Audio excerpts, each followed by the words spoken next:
आप सभी को नमस्कार। 3D मैक्स के बिगनर ट्यूटोरियल में आपका स्वागत है।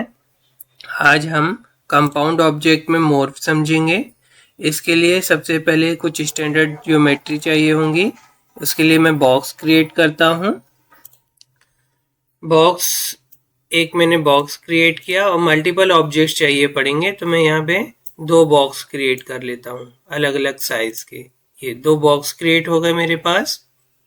इसको बड़ा कर लेता हूँ। इसकी एजेस को हाईलाइट कर लेता हूँ।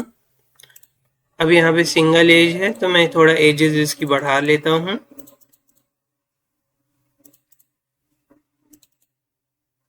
ये और इसमें भी एजेस इसकी बढ़ा लेता हूँ। अब यहाँ पे एजेस सेम रखनी है।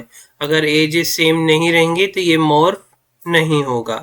तो फॉर एग्जांपल जैसे मैं इसको 4 4 4 कर दिया और यहाँ पे 4 4 5 है।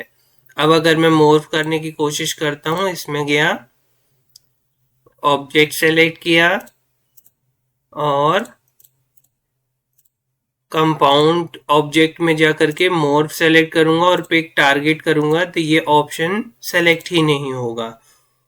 तो इसके लिए मुझे क्या करना है दोनों के एलिमेंट्स सेम रखना है, उसके एजेस सेम रखनी है। तो मैं यहाँ पे वापस से मॉडिफाई में जाऊंगा। ये 4 4 4 था, इसको 4 4 5 कर दिया। अब दोनों के एलिमेंट सेम है तो ये आपस में अब आसानी से मॉर्फ हो जाएगा। तो मैंने इस ऑब्जेक्ट को सेलेक्ट किया और वापस से मॉर्फ में क्लिक करता हूँ और यहाँ पे आपको 4 ऑप्शन मिलते हैं, रेफरेंस, मूव, कॉपी और इंस्टेंस। तो आप बाय डिफॉल्ट इंस्टेंस में रखिएगा इसको, क्योंकि वो एक के बाद एक कंटिन्यू पे चलता है, और अगर कॉपी में करेंगे तो वन टाइम हो जाएगा। तो हम पिक ऑब्जेक्ट करेंगे, देन इसको सेलेक्ट करेंगे, तो ये एज अ कॉपी इससे क्रिएट हो जाता है। अब यहाँ पे प्रॉब्लम ये है कि ये काम हम कॉपी से भी कर सकते थे। हम मॉर्फ का यूज यहाँ पे इसलिए करते हैं कि कुछ एनिमेशन क्रिएट हो जाए कि ये इससे इसमें कैसे कन्वर्ट हो रहा है वो दिखाने के लिए। उसके लिए हमको ये की फ्रेम की ज़रूरत होती है। तो हम इसको कुछ आगे लेके जाते हैं। फॉर एग्जांपल मैं 20 की फ्रेम पे लेके गया। अब इस ऑब्जेक्ट को सेलेक्ट करता हूँ। अब मैं मोर पे क्लिक करूँगा, देन पिक टारगेट करूँगा। अब इसको सेलेक्ट करता हूँ तो ये मोर कमांड हमारा हो गया। अब escape बटन दबाया। अब ये कैसे हुआ, अब मैं वापस से 0 में जा रहा हूँ और इसको प्ले कर रहा हूँ, तो देखिए ये इसका कन्वर्जन दिखा रहा है इस तरह से। तो ये चीज़ हो गई। अब मैं इसको सेलेक्ट करता हूँ और की फ्रेम में मैं फॉर एग्जांपल इसको यहाँ 50 में लेके गया और ये वाला की फ्रेम था, इसको शिफ्ट प्रेस करके आखिरी में लेके गया। अब देखिए कितना अच्छा एक एनिमेशन क्रिएट हो जाएगा। ये बड़ा हो रहा है, फिर वापस से छोटा हो रहा है। तो इस तरह के एनिमेशन यहाँ पे क्रिएट कर सकते हैं मॉर्फ के थ्रू, इसलिए ये इसकी ज़रूरत होती है। अब इसमें कुछ और भी इसके अदर चीज़ें भी हम जान लेते हैं। इस ऑब्जेक्ट को मैं डिलीट करता हूँ, न्यू ऑब्जेक्ट बनाता हूँ। मॉर्फ हमेशा नए ऑब्जेक्ट पे ही ट्राई करिएगा। मॉडिफिकेशन कर सकते हैं लेकिन उसमें कुछ इशू भी हो जाते हैं कई बार। तो फिर से मैंने एक बॉक्स बनाया। अब यहाँ पे और दूसरी बात जानने वाली क्या है कि हम इसमें मॉडिफायर यूज करें तो क्या होगा। तो मैं इसकी मल्टीपल कॉपी क्रिएट करनी पड़ेगी मुझे इसके लिए। तो मैं कॉपी कर लेता हूँ, मैं 3 4 कॉपी और क्रिएट कर लेता हूँ इसकी।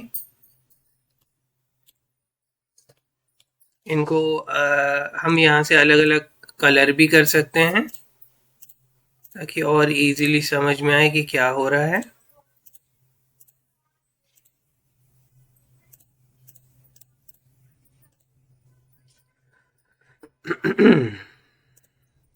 इस तरह से अब यहाँ पे हमारे पास मल्टीपल ऑब्जेक्ट्स हैं। अब ये कॉपी से क्रिएट किया हूँ तो इसलिए इनके जो एलिमेंट्स हैं, जो सेगमेंट्स हैं वो सेम है।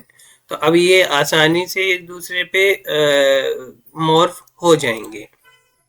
तो यहाँ पे मैं आपको मॉडिफायर के बारे में बताने वाला था कि आप ऐसा कुछ अगर मॉडिफायर यूज करते हैं कि जो इसके सेगमेंट्स को चेंज कर दे, तो वो यहाँ पे मोर आपका रन नहीं करेगा। तो मैं आपको मल्टीपल मॉडिफायर कुछ लगा के दिखाता हूँ। एडिट पॉली लगाएंगे यहाँ पे हम, ये देन एक इसका एक फेस सेलेक्ट करके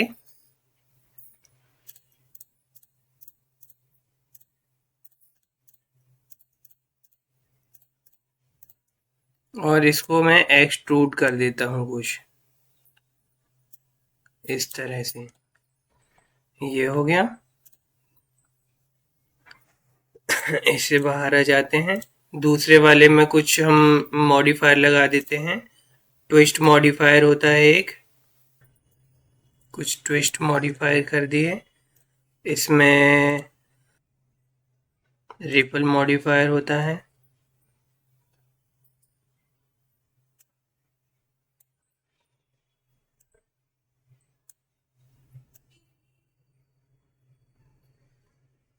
ये रिपल मॉडिफायर लगा दिए। और एक को जस्ट मैं स्केल करता हूँ।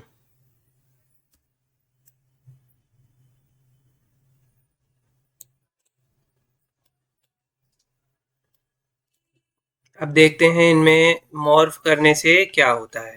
तो मैंने ये अब बेस ऑब्जेक्ट सेलेक्ट किया। इसके बाद मॉर्फ कंपाउंड ऑब्जेक्ट में मॉर्फ कमांड में जाऊंगा। अब देन पिक टारगेट करूंगा, लेकिन यहाँ पे टाइम स्लाइडर का ध्यान दीजिएगा। मैं यहाँ पे थोड़ा सा टाइम स्लाइडर को आगे करता हूँ और अब पिक टारगेट करूंगा। ये वाला सेलेक्ट किया, देन इसी पे ही कंटिन्यू करता हूँ। इसको थोड़ा सा और आगे किया, पिक टारगेट रहने देता हूँ और इसको सेलेक्ट कर लेता हूँ।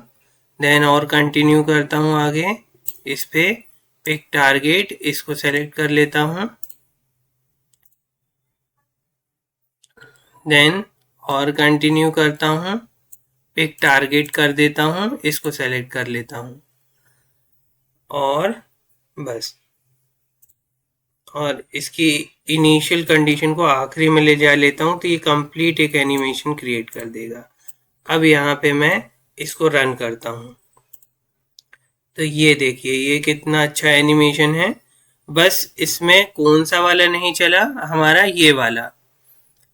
अब यहाँ पे थोड़ा सा एक इसमें इशू होता है, उसको भी मैं थोड़ा सा आपको बता दूं। यहाँ पे देखिए मैं 1 बाय 1 बता रहा है। इसने इस वाले ऑब्जेक्ट को ग्रैब कर लिया, फिर इस वाले ऑब्जेक्ट को भी ग्रैब कर लिया, फिर इस वाले ऑब्जेक्ट को भी ग्रैब कर लिया, लेकिन इसको नहीं ग्रैब किया। इसके पीछे कारण क्या था कि इसकी तो एलिमेंट भी सेम थे, लेकिन जस्ट स्केलिंग किए हैं, तो स्केल जो है वो मॉर्फ में रन नहीं करता है, तो वो थोड़ा कॉन्फ्लिक्ट करते हैं एक दूसरे को। तो हम स्केल यूज़ नहीं कर सकते मॉर्फ के लिए, बाकी कमांड यहाँ पे चलेंगे। तो ये मैंने जो बाकी मॉडिफायर लगाया था उससे इसके एलिमेंट चेंज नहीं हुए थे, इसलिए ये आसानी से मॉर्फ हो गया। तो ये था मॉर्फ कमांड। इसमें इतना ही रहता है।